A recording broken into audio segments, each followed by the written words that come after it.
From my understanding, the origin of sort of longboarding is something to do when there's no waves.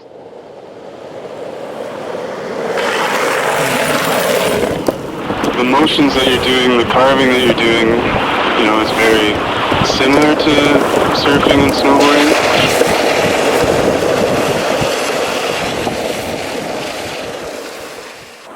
Because we're not flying and flipping and stuff, anything that you do to try to, make yourself look cooler is all style or whatever, right? Cross-stepping and, whatever, hang tenning and, trying to manual stuff and just the carving itself, it looks pretty cool.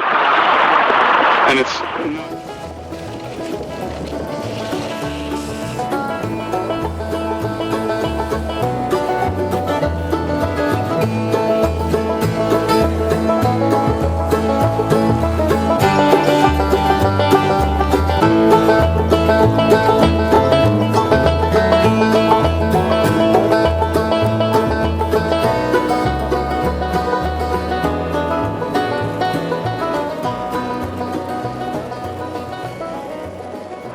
And it's not that difficult to pick up. I mean, it's definitely not as difficult as surfing. It's probably the same as snowboarding.